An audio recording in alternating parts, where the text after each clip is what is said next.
Hello दोस्तों, YouTube में आप सभी लोगों का स्वागत है। आज हम क्लास 9 की मैथ चित्र प्रकाशन बुक से सॉल्व करेंगे। तो चित्र प्रकाशन बुक से हम क्लास 9 की मैथ तो पढ़ेंगे, लेकिन उसमें जो पहला चैप्टर है वो है संख्या पद्धति, नंबर सिस्टम।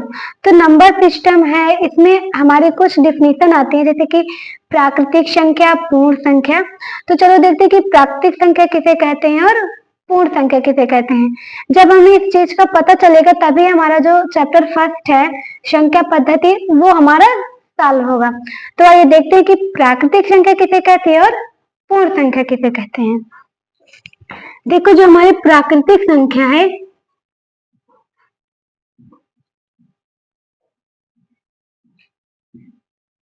प्राकृतिक संख्या, अब प्राकृतिक संख्या मतलब होता है कि नेचुरल नंबर। अब प्राकृतिक संख्या किसे कहते हैं, ध्यान से सुनना। प्राकृतिक संख्या एक से लेकर के अनंत तक की संख्याओं को हम क्या कहते हैं, प्राकृतिक संख्या। इसको हम किसे प्रदर्शित करते हैं, एन से, क्योंकि होल प्राकृतिक संख्या को क्या कहते हैं हम, नेचुरल नंबर। अब प्राकृतिक संख्या किसे कहते हैं, एक से अनंत तक की संख्याओं को हम प्राकृतिक संख्या कहते हैं। तो क्या कहते हैं, एक से अनंत तक की संख्याओं को क्या कहते हैं, प्राकृतिक संख्या। अब जो इसे हम प्रदर्शित करते हैं उसे हम किससे प्रदर्शित करते हैं, एन से। ठीक है, क्योंकि देखो प्राकृतिक संख्या को हम क्या कहते हैं, नेचुरल नंबर। और नेचुरल नंबर का पहला जो वर्ड है, पहला जो अक्षर है वो किससे, एन से है। तो हम इसको किससे प्रदर्शित करते हैं, एन से। ठीक है, अब देखो अगली डिफिनीशन जो है वो है क्या है, पूर्ण संख्या। अब इसमें कहते हैं कि पूर्ण संख्या किसे कहते हैं।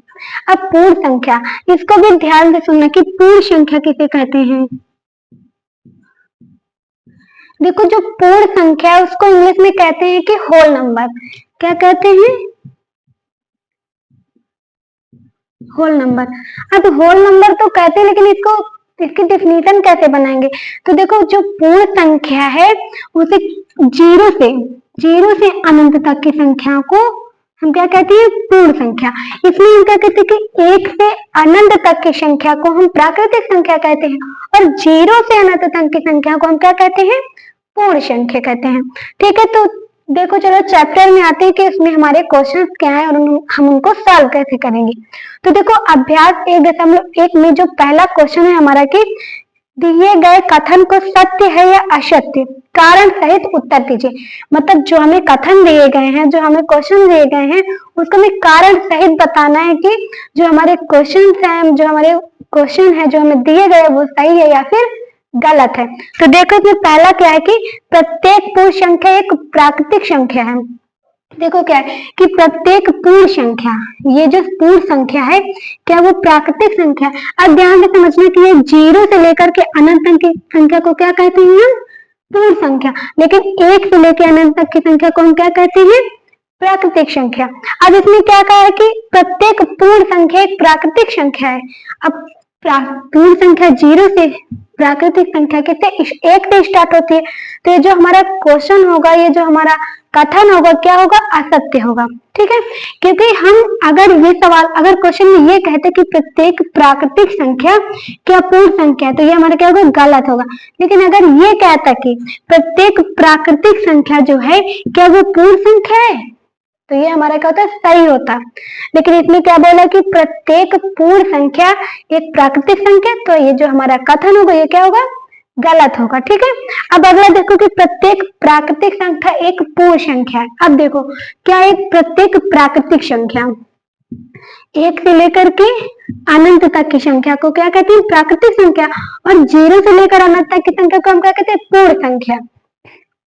अब इसमें क्या है कि प्रत्येक प्राकृतिक संख्या एक पूर्ण संख्या है। प्राकृतिक संख्या एक से शुरू होती है और पूर्ण संख्या किससे, जीरो से शुरू होती है। अगर प्राकृतिक संख्या की बात करें कि ये भी, अगर हम प्राकृतिक संख्या एक से और पूर्ण संख्या जीरो से स्टार्ट होती है ना, तो प्राकृतिक संख्या और पूर्ण संख्या दोनों को हम अगर एक से स्टार्ट करें तो दोनों, अगर प्राकृतिक संख्या जहां तक जाएगी तो पूर्ण संख्या भी उसके साथ वहीं तक जाएगी। तो जो ये हमारा कथन होगा ये सत्य होगा, क्योंकि जो अगर आपसे कोई कारण पूछे तो कहना कि प्राकृतिक संख्या एक से स्टार्ट होती है और पूर्ण संख्या जीरो से स्टार्ट होती है, इसलिए जो हमारा ये कथन है वो क्या है, सत्य है। अब तीसरा देखो कि क्या है, प्रत्येक पूर्णांक संख्या एक पूर्ण संख्या है। अब पूर्णांक संख्या क्या होता है, पूर्णांक संख्या 3 वर्गों में बटा है, बीच में जीरो होता है, इधर प्लस के साइन होते हैं 1 2, इधर माइनस के 1 2। आप चाहे जितना भी आप ले जाना चाहते हैं आप ले जा सकते हैं। अब इसमें क्या कहा है कि प्रत्येक पूर्णांक एक पूर्ण संख्या है। अब देखो प्रत्येक पूर्णांक माइनस में भी होता है, प्लस में भी होता है, और ये जीरो भी एक पूर्णांक संख्या ही है। लेकिन देखो यहाँ प्रत्येक पूर्णांक एक पूर्ण संख्या, क्योंकि पूर्ण संख्या तो माइनस में होती ही, ये तो पूरे प्लस में होती है, जीरो से अनंत तक कितनी होती है, प्लस में होती है। तो ये जो हमारा कथन होगा, क्योंकि प्रत्येक पूर्णांक संख्या एक पूर्ण संख्या है, तो ये जो हमारा ये कथन हमारा क्या है, गलत है। ठीक है। अब देखो चौथा क्या है कि प्रत्येक परिमेय संख्या एक पूर्ण संख्या है। अब परिमेय संख्या किसे कहते हैं, जिसे हम P अपान Q के रूप में लिख सकते हैं। अब P अपान Q के रूप में लिख सकते हैं। अब P का मतलब होता है क्या, हमारा अंश। P का मतलब हमारा अंश होता है, और बटे Q का मतलब क्या होता है, हमारा हर। तो देखो इसमें क्या है कि प्रत्येक परिमेय संख्या एक पूर्णांक संख्या है। अब परिमेय संख्या ऐसी संख्या जिसे हम P अपान Q के रूप में लिख सकते हैं, उसे हम क्या कहते हैं, परिमेय संख्या। लेकिन यहाँ देखो क्या बोले कि प्रत्येक परिमेय संख्या एक पूर्णांक संख्या है। परिमेय संख्या तो हमारी P अपान Q में हो रहती है, लेकिन पूर्णांक संख्या 3 वर्गों में बटी हुई है, एक जीरो, एक तरफ प्लस का और दूसरी तरफ माइनस का। लेकिन इसमें सिर्फ एक संख्या रहती है। इसमें देखो, इसमें अंश और हर दोनों में संख्या को रखी गई है। अगर हमसे ये कहता कि P अपान Q, देखो हमसे क्वेश्चन में क्या बोला है कि P अपान Q मतलब जो परिमेय संख्या है, क्या वो एक पूर्णांक संख्या है। पूर्णांक संख्या जो हमारी होती है वो माइनस में होती है, प्लस में होती है, और क्या होता है, जीरो होता है। लेकिन ये जो है ये किसमें है, अंश और हर में। अब पूर्णांक संख्या को तो हम अंश और हर में लिखेंगे नहीं, तो ये जो हमारा कथन होगा ये भी क्या होगा, गलत होगा। ठीक है। तो देखो पांचवा क्या है कि प्रत्येक परिमेय संख्या एक पूर्णांक संख्या है। प्रत्येक परिमेय संख्या एक पूर्णांक संख्या है। ये भी वही क्वेश्चन है, प्रत्येक परिमेय संख्या, ये क्या परिमेय मतलब P अपान Q के रूप में हम इसको लिख नहीं सकते हैं। तो ये जो हमारा होगा कि हाँ प्रत्येक परिमेय संख्या एक पूर्णांक संख्या नहीं है, ये भी हमारा कथन क्या होगा, गलत होगा। अब देखो छठवें, देखो प्रत्येक पूर्णांक एक परिमेय संख्या है। अब देखो इसके ऊपर वाले ने कहा था कि प्रत्येक परिमेय संख्या एक पूर्णांक संख्या है, लेकिन ये वाले ने कहा कि प्रत्येक पूर्णांक एक परिमेय संख्या है। हाँ, क्योंकि देखो अगर पूर्णांक संख्या, मान लो पूर्णांक में -2 ले लें, -1 ले लें, तो इसके बटे में हम एक अपने से लिख सकते हैं। लेकिन अगर P अपान Q के रूप में लिखिए, अगर उससे तुलना करें तो वो हम नहीं लिख सकते हैं। तो ये जो हमारा कथन होगा ये क्या होगा, सत्य होगा, क्योंकि जो पूर्णांक संख्या वो माइनस में होती है, प्लस में होती है, और क्या है, जीरो भी एक प्रकार का पूर्णांक संख्या है। इसके बटे में हम क्या लिख सकते हैं, एक लिख सकते हैं, इसलिए पूर्णांक संख्या एक परिमेय संख्या हो सकती है। तो ये वाला कथन भी हमारा क्या होगा, सही होगा। अब देखो इसमें क्या कि प्रत्येक परिमेय संख्या एक पूर्ण संख्या है। देखो इसमें क्या है कि एक परिमेय संख्या तो ये है, क्या प्रत्येक परिमेय संख्या एक पूर्णांक संख्या है। अब देखो एक पूर्ण संख्या किसे कहते हैं, जीरो से अनंत तक की संख्या को हम क्या कहते हैं, पूर्ण संख्या। अब हमको इसमें क्या है, प्रत्येक परिमेय संख्या एक पूर्ण संख्या है। देखो क्या प्रत्येक परिमेय संख्या एक पूर्ण संख्या है। परिमेय P अपान Q पूर्ण होता है जीरो से अनंत तक। अब इसको भी हम सही बटे में तो लिख नहीं सकते हैं, क्योंकि जो पूर्ण संख्या होती है उसमें केवल एक अंक होता है। पूर्ण संख्या जीरो से अनंत तक की संख्या को हम पूर्ण संख्या कहते हैं, और परिमेय संख्या P अपान Q के रूप में जिसे हम लिखते हैं उसे हम परिमेय संख्या कहते हैं। तो पूर्ण और परिमेय की तुलना में परिमेय जो होती है वो P अपान Q के रूप में लिखी जाती है, लेकिन जो पूर्ण संख्या होती है उसमें केवल एक अंक होता है, इसलिए जो इसकी तुलना है वो क्या है, असत्य है। मतलब ये जो कथन है हमारा ये भी असत्य है। तो दोस्तों क्वेश्चन नंबर जो पहला था वो हमारा सॉल्व हो गया। आइए क्वेश्चन नंबर अगला देखते हैं कि वो क्या है। तो दोस्तों आइए क्वेश्चन नंबर दूसरा देखते हैं कि वो क्या है। तो देखो क्वेश्चन नंबर दूसरा क्या है कि एक शून्य, क्या शून्य, क्या शून्य एक परिमेय संख्या है, क्या आप इसे p अपान क्यू के रूप में लिख सकते हैं जहां p और q पूर्णांक है, q नॉट इक्वल 0। ठीक है, फिर से इसको देखो एक बार कि ये कह रहा है कि क्या शून्य एक परिमेय संख्या है, क्या आप इसे p अपान क्यू के रूप में लिख सकते हैं जहां p और q पूर्णांक है और q नॉट इक्वल 0। अब आपको तो पता है कि परिमेय संख्या किसे कहते हैं, परिमेय संख्या जिसे हम p अपान क्यू के रूप में लिख सकते हैं, परंतु q नॉट इक्वल 0। अब देखो p होता है अंश, देखो p अपान क्यू हो गया, और p होता है अंश और q होता है हर। p अपान क्यू मतलब अंश बटे हर तो हो गया, लेकिन क्यू मतलब होता है हर के बराबर में क्या नहीं होना चाहिए, 0। हर के बराबर में 0 नहीं होना चाहिए। यहाँ वही बात बोला है कि क्यू नॉट इक्वल 0 मतलब हर में 0 नहीं होना चाहिए, है ना। तो देखो क्या है कि क्या शून्य एक परिमेय संख्या है, तो आप कह सकते हैं देखो हर में 0 नहीं लिखना है, परिमेय संख्या क्या आप इसे p अपान क्यू के रूप में लिख सकते हैं जहां p और q पूर्णांक तक q नॉट इक्वल 0 है। ठीक है, आप ये तो कह दे कि p अपान क्यू के रूप में लिख सकते, लेकिन q बराबर 0। अब आपको पता है कि जब भी परिमेय संख्या होती है उसके हम हर में 0 नहीं लिखते, लेकिन अंश में 0 लिख सकते हैं। तो आप इसमें इस क्वेश्चन में ये आंसर लिख सकते हैं कि हाँ शून्य एक परिमेय संख्या है। अब उदाहरण के रूप में लिखें, आप लिख सकते हैं कि हाँ शून्य एक परिमेय संख्या है। अब उदाहरण में देखो,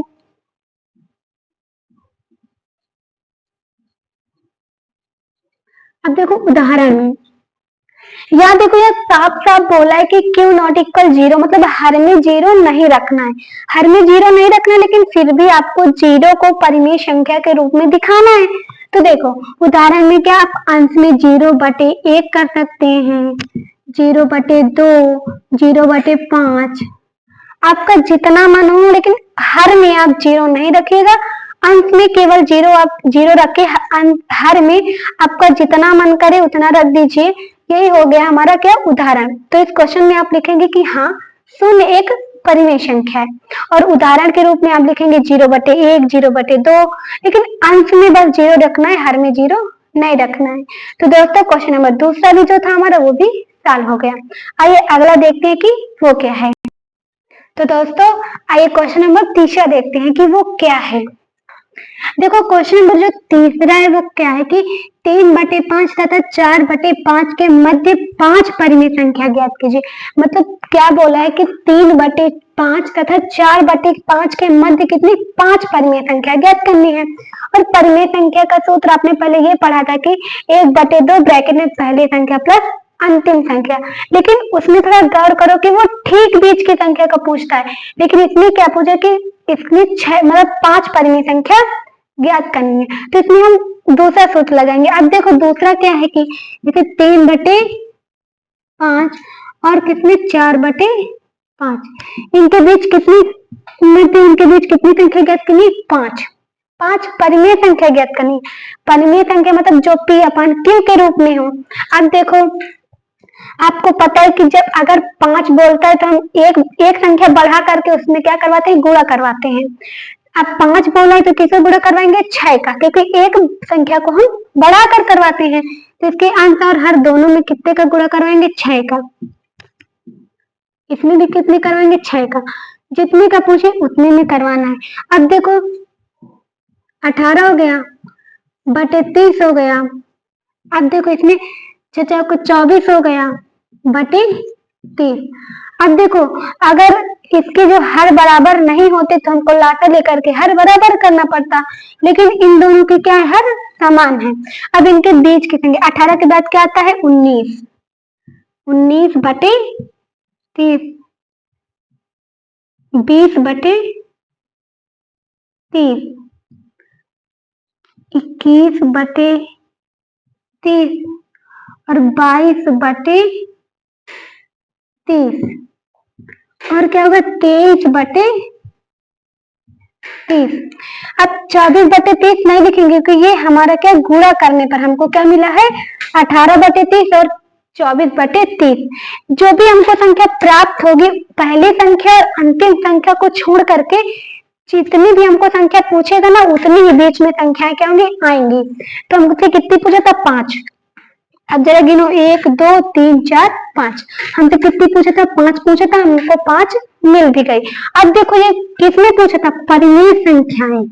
परिमेय संख्या देखो ये भी p अपान q के रूप में है ये भी p अपान q के रूप में ये भी है और ये भी और ये भी है। सारी संख्याएं p अपान q के रूप में है। मतलब जो हमारा ये क्वेश्चन है वो हमारा क्या है सही है। तो इसमें जो हमारे 5 परिमेय संख्या निकल के आएंगे वो क्या निकल के आएंगे कि 19/30 20/30 21/30 22/30 और 23/30। इसके मध्य हमने कितनी परिमेय संख्या निकाली 5। तो दोस्तों क्वेश्चन नंबर जो तीसरा था वो भी हमारा सॉल्व हो गया। ये क्वेश्चन नंबर अगला देखते हैं कि वो क्या है। तो देखो हमारा अगला क्वेश्चन क्या है। क्वेश्चन नंबर चौथा देखो क्या है कि 3 तथा 4 के मध्य 6 परिमेय संख्या ज्ञात कीजिए। इससे पहले हमने जो सॉल्व किया था वो किसमें थी परिमेय संख्या में थी वो बटे में थी लेकिन इसमें क्या बटे में संख्या नहीं है। 3/4 के मध्य 6 परिमेय। अब ये जो संख्या लिखी है ये खुद परिमेय में नहीं लेकिन जो हमको निकाल के लाना है उसे परिमेय में निकाल के लाना है। तो हम क्या करेंगे कि इसके बटे हम 1 मान लेंगे। इन दोनों के बटे में हम क्या मान लेंगे 1 मान लेंगे क्योंकि हमको क्या निकालना है चल के परिमेय संख्या और वो भी कितनी 6 निकालनी। तो पहली संख्या क्या है 3/1। अब 1 हम हर जगह लिखेंगे क्योंकि हमने क्या माना 1 इसके अंश में तो लिखा है 4 हर में हमने दोनों में क्या माना है 1। तो अब जो हर में हमने 1 माना है उसको हमको लिखना पड़ेगा हर जगह लिखना पड़ेगा। और देखो यहाँ 4/1 इतना माना था हमने। अब हमसे कितनी पूछे 6 परिमेय संख्या कितनी 6। अब 6 पर पूछा तो हमको कितने का गुणा करना पड़ेगा 7 का। तो 3 × 7/1 × 7। अब यहाँ 4 × 7 1 × 7 इतना हो गया हमारा। अब इसका गुणा कर लो 21/7 कामा हो गया 28/7। अब देखो 21/7 और 28/7 हमको क्या मिला दोनों मिल गया। क्या करने पर गुणा करने पर परिमेय करके है ना क्योंकि देखो इसके अंश में हमें कुछ नहीं था हमने 1 माना और जब 1 माना तो ये परिमेय में संख्या हो गई।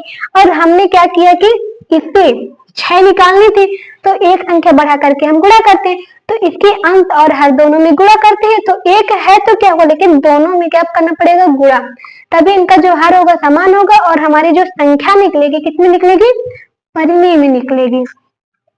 अब देखो इस 21 और 28 से निकला लेकिन 21 और 28 को छोड़ के इसके मध्य हमको कितनी निकालनी है 6 परिमेय संख्याएं। अब देखो पहले क्या निकलेगी 22/7 दूसरी निकलेगी 23/7 और चौथी निकलेगी तीसरी निकलेगी 24/7 और चौथी 25/7 और पांचवी 26/7 और छठवीं निकलेगी 27/7। अब हमसे कितनी पूछा जो 6 पूछा था किसने पूछा था परिमेय में पूछा था लेकिन यहाँ परिमेय नहीं था लेकिन जो हम निकाल के लाए हैं जो मध्य में कितनी 6 संख्याएं लेके आए वो किसमें लेके आए परिमेय में क्योंकि हमको यहाँ क्या बोलते परिमेय संख्याएं में ज्ञात करना था। देखो 6 निकालना था इसमें पहली और लास्ट की संख्या को छोड़ करके बीच में जितनी भी संख्या बचती है उसी को हम लिख देते हैं। अब देखो परिमेय में बोला था ये भी p/q में ये भी p/q में सारी p/q के रूप में लिखे मतलब परिमेय संख्या के रूप में है। और हमको कितनी निकालनी थी 6 है तो 6 हमने क्या निकाल दी परिमेय संख्याएं। यही हो जाएगा हमारा आंसर। तो दोस्तों जो हमारा अभ्यास था 1.1 वो पूरा हमारा सॉल्व हो चुका है। यदि आप लोगों को वीडियो पसंद आई हो तो ज्यादा से ज्यादा लाइक करें सब्सक्राइब करें और अपने दोस्तों को भी शेयर करें ताकि वो भी पढ़ सकें। धन्यवाद।